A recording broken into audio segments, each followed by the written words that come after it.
Welcome, everybody. Happy Monday. Hope you guys are doing well. Today, we're going to continue our zero DTE talk, and we're going to look at some crazy trades. And with these, especially, as always, I will say options involve risks and are not suitable for all investors. Backtesting is backward looking and not forward looking. Nothing presented today should be construed as financial advice. As always, check with your financial advisor for more information on options. With that being said, and then finally today, and again, this is just crazy day. It's a market holiday in England. We're celebrating the Queen's life. Let's just look at some crazy plays, and then we'll get back to the business of zero-day options tomorrow. So the last trade I want to look at today in our crazy day trades is one that I refer to as y'all cray.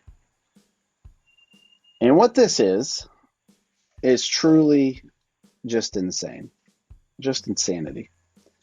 And I'm going to go ahead and fix it real quick, do one contract since we've been doing that the whole time.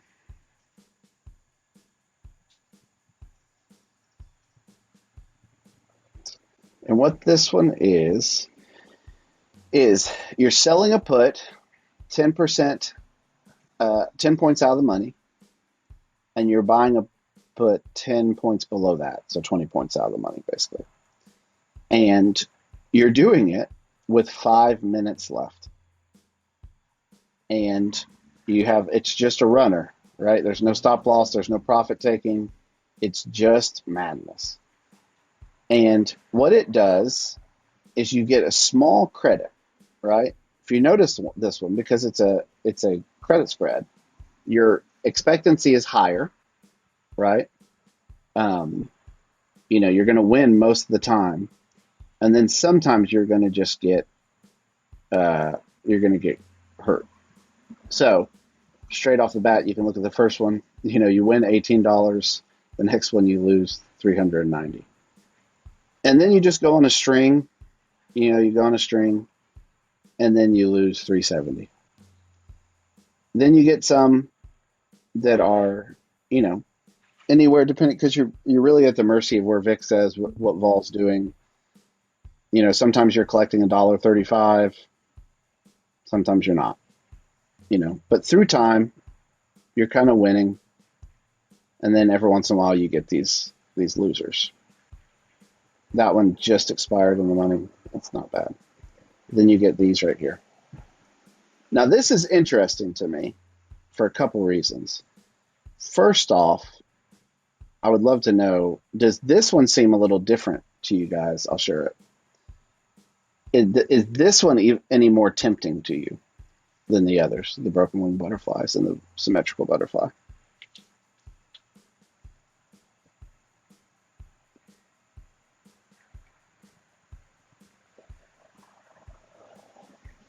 Don't be afraid to speak up if you're new. You can just talk, or you can type in the chat. We're friends here, colleagues working together.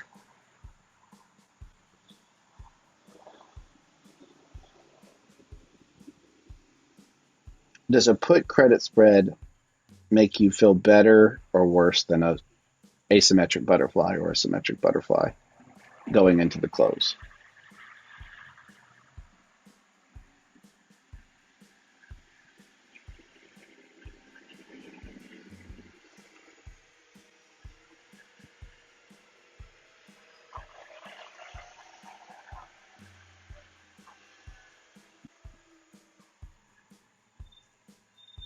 Ah, I like it, Amy. So Amy says, if you're going to play, you might as well play. That's right. Till we get gammed to death. Let's do that real quick. Let's adjust it. So let's do this too. Let's sell a call. Should we do, just for the sake of it, do 10? And then 10 on top of that, just to make it symmetrical. Okay, let's see what we do here. So 40.56. So that improves it with a less win rate. but um, but perhaps a little bit less drawdowns too. So you're collecting, more. It has a higher P&L. So instead of a put credit spread, we're doing a condor at that point, just a last minute condor. Um, Pray condor.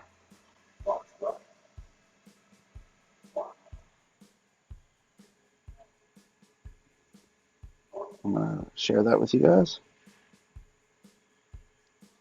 All right. How would we improve that?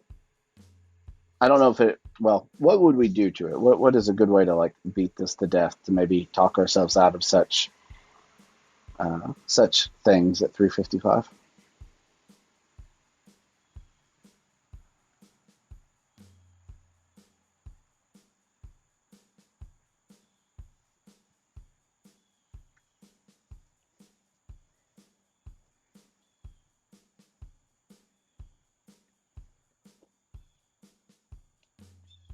We could throw some more fees at it, right? And that's one thing we could do. We could say I use Tastyworks, so we could do that, right?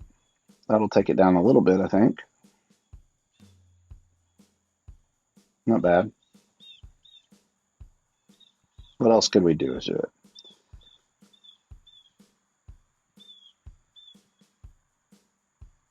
Yep,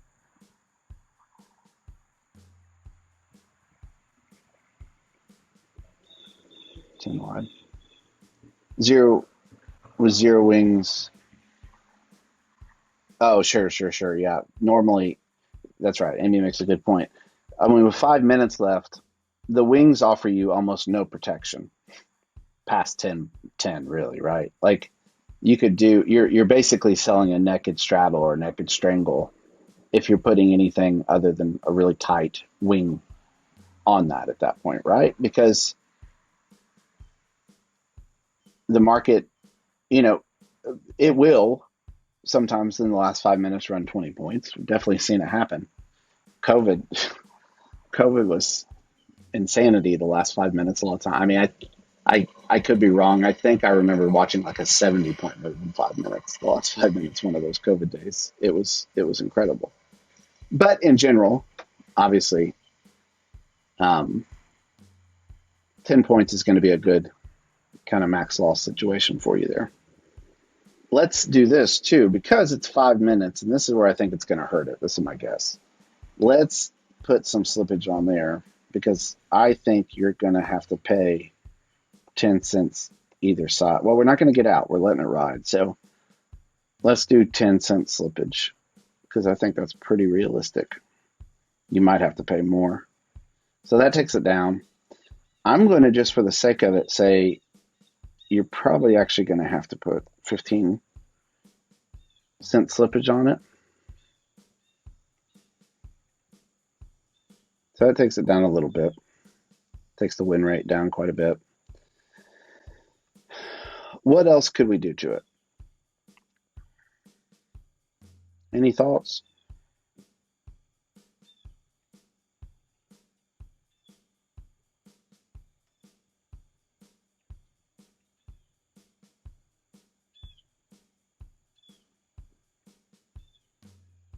The only thing I could think would fundamentally change the trade, but what happens if we did it at 345? What do you think is going to happen? Is the P&L going to go up or is it going to go down, do you think?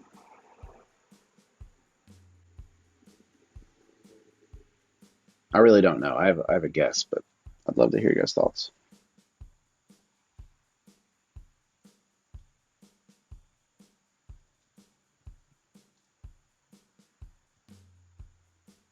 Let's try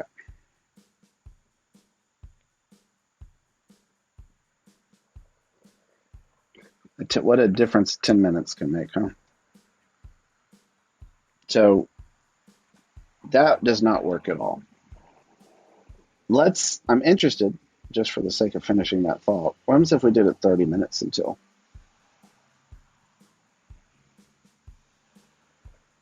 That's better, right? Let's try 350. Give it 10 minutes.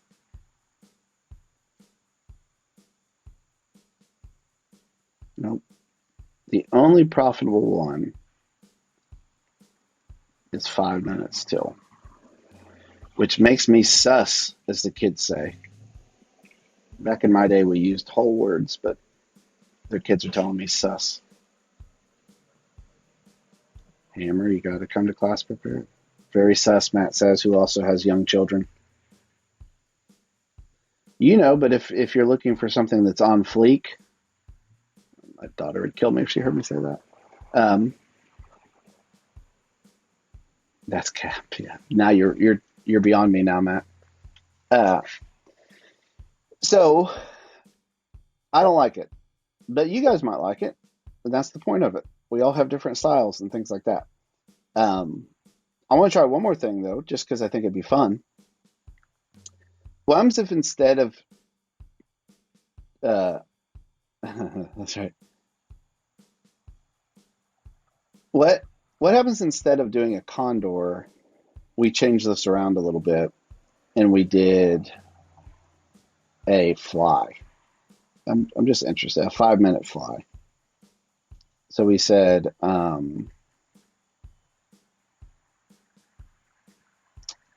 let's do deltas. We're going to sell a 50 delta put, and we're going to buy a put that is 10 points out. We're going to sell a 50 delta call, and we're going to buy a call that's 10 points out. Do you think, before I test it, running the magic test here, do you think it's going to beat our condor, or do you think it's going to do worse than our condor?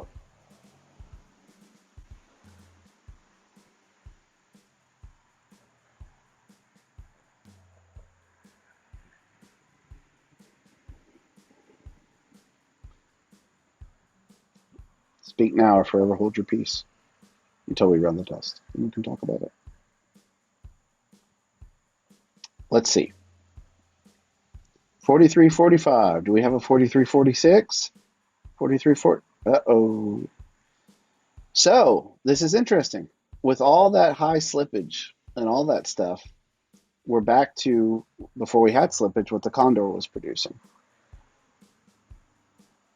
Now that's interesting to me. That one's a little bit that I'm not saying I would do this one, but that one feels a little bit more true to like the idea of roulette, right?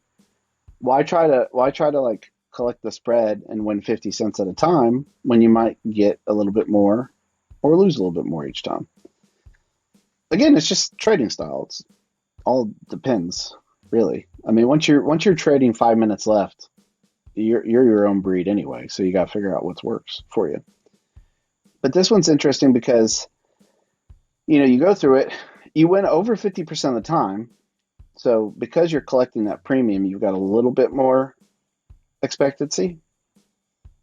But it's a pick 'em still. I mean, right? I mean, you're 57%, you're going to lose. You're going to have some losers in a row. You're going to have some winners in a row.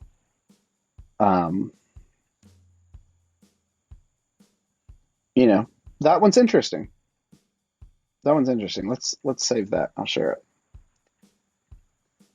Last minute fly. And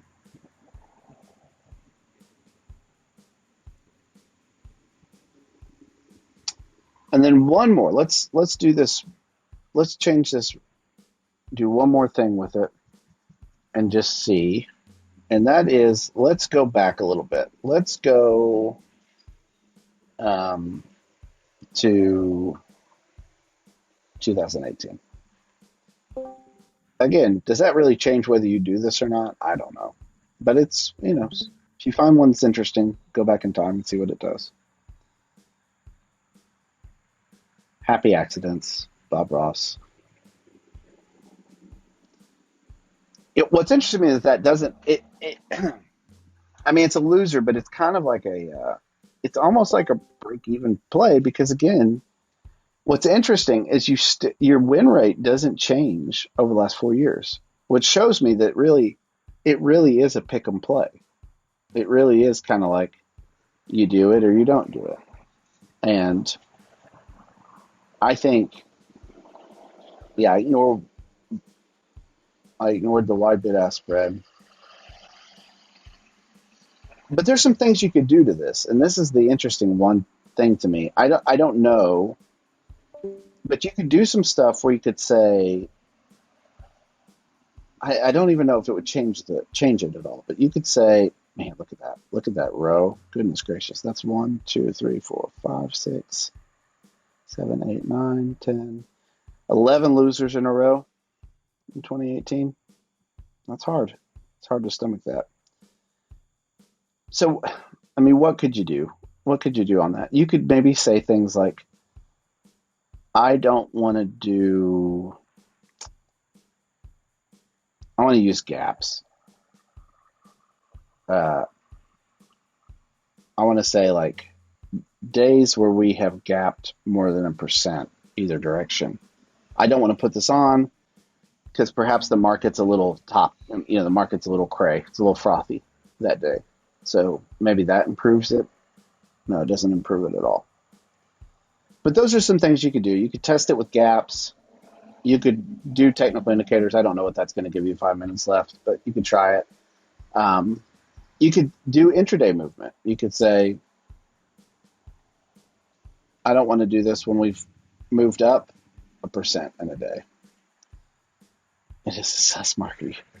So call me old fashioned, but just I really appreciate full words. But again, I'm revealing my age and that I have a teenage daughter. So that one loses worse, right? Through time. So anyway, I don't know what you want to do with that, but it's interesting to me. Now, on to tomorrow. Do you guys have any things in particular with 0 day that you would like to talk through with the group? If you do, please message me or text me. This is for you guys. This is to talk through these things together.